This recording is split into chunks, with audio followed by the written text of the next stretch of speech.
पिछले दिनों में भारत में ऐसे कई घटनाएं घटी है जो सामान्य तौर पे हमारे देश में सोचा ही नहीं जा सकता और सुने तो भरोसा नहीं होता, क्योंकि दूध का झला जो रहता है ना, वो छाछ भी फूंक फूंक करके पीता है।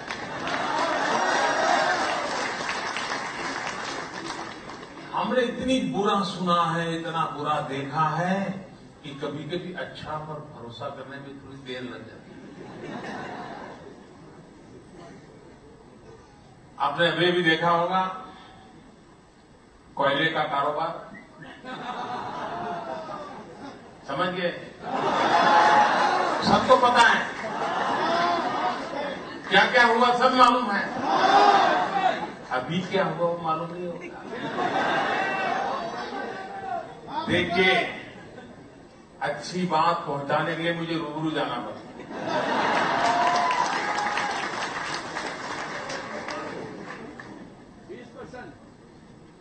204 कोयले की खदान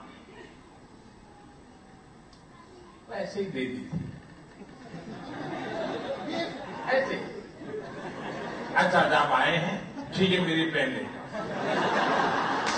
अच्छा आप आए हैं, ठीक है, ये मेरा हैंडकैप ले जाओ।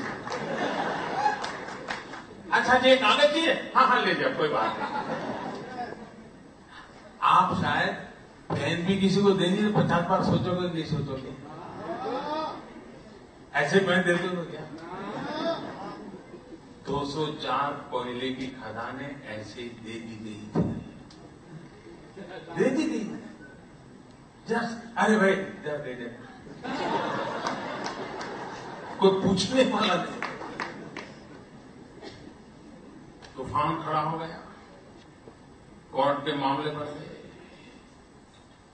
प्रधानमंत्री तक के नाम की चर्चा होने लगी, पता नहीं क्या कुछ हुआ। मैं उस दिशा में जाना नहीं चाहता और न ही मैं यहां किसी की आलोचना करना चाहता, लेकिन सुप्रीम कोर्ट ने डंडा चलाया। लेकिन हमारा नसीब ऐसा कि हमारे आने के बाद चल गया। सितंबर में सुप्रीम कोर्ट ने कह दिया इन 204 खदानों में से अब आप कोयला नहीं निकाल सकते। अब कोयला नहीं निकलेगा तो बिजली का कारखाना कैसे चलेगा? बिजली का कारखाना नहीं चलेगा तो बिजली कहां से आएगी? बिजली नहीं आएगी तो और कारखाने कैसे चलेंगे? बिजली नहीं आएगी तो बच्चे पढ़ेंगे कैसे? सारा अंधेरा छाने की नौबत आ गई। सुप्रीम कोर्ट ने हमें मार्च महीने तक समय दिया कि ठीक है, भले तुम नए आए हो, हम कुछ सुनने को तैयार नहीं है। 31 मार्च के पहले जो करना है करो, वरना 1 अप्रैल से 1 ग्राम भी कोयला नहीं निकाल सकते। हम नए थे,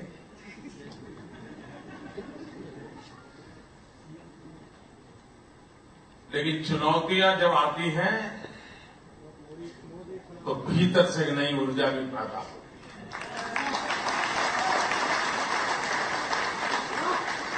जब मैं सोच रहा था 1 अप्रैल के बाद मेरे देश का हाल क्या हो सकता है, गाड़ियां रुक जाएगी, बिजली नहीं होगी, कोयला नहीं होगा, कारखाने बंद हो जाएंगे, लोग बेरोजगार हो जाएंगे,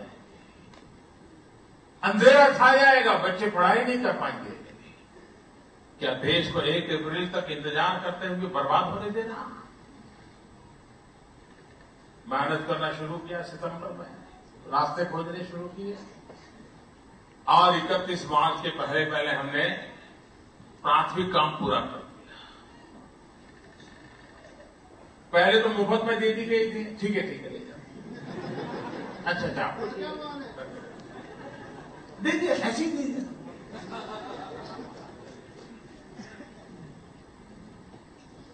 हमने तय किया कि उसका ऑक्शन करेंगे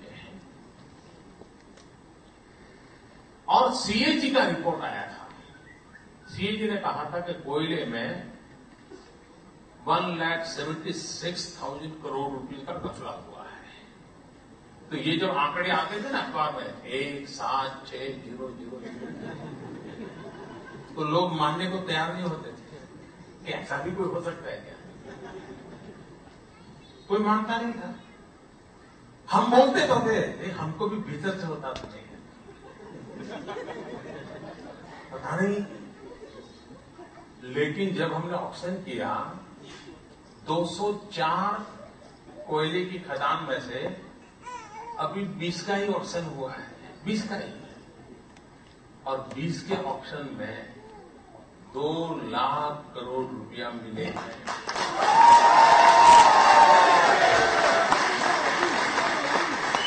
204 के लिए 1,74,000 करोड़ का आरोप था। अभी तो 10% काम हुआ है। 2 लाख करोड़ रुपया देश के खजाने में आए हैं।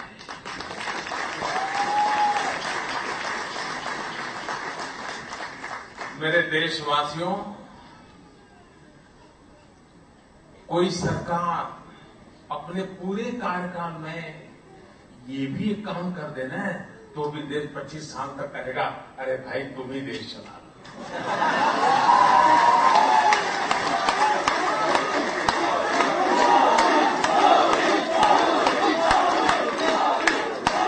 इतना बड़ा काम हुआ है, और इसलिए जिनको कहा था ना, हाँ ले जाओ, वो सब परेशान है, क्योंकि अब उनको जेब से पैसा देना पड़ रहा है, सरकार के खजाने में जा रहा है, और ये पैसा दिल्ली की सरकार की तिजोरी में डालने के लिए मैंने नहीं सोचा। हमने सोचा ये पैसा राज्यों की तिजोरी में जाए, और राज्यों से कहा कि गरीबी के खिलाफ लड़ाई लड़ने के लिए इंफ्रास्ट्रक्चर का विकास किया जाए, उद्योगों को लगाया जाए, शिक्षा में सुधार किया जाए, आरोग्य की सेवाओं में सुधार किया जाए, और राज्यों पे दबाव डाला है, इसको करिए। और राज्य भी कौन से हैं? गुजरात में कोयले की खदान नहीं है, वरना ये मैं देता तो कोई अखबार वाला लिखता, मोदी कोयले के खदान के पैसे राज्यों को इसलिए देता है क्योंकि कोयला गुजरात में, गुजरात में 1 ग्राम कोयला भी निकलता नहीं। ये कोयले के पैसे जा रहे हैं बिहार को, उड़ीसा को, झारखंड को, पश्चिम बंगाल को, उड़ीसा को,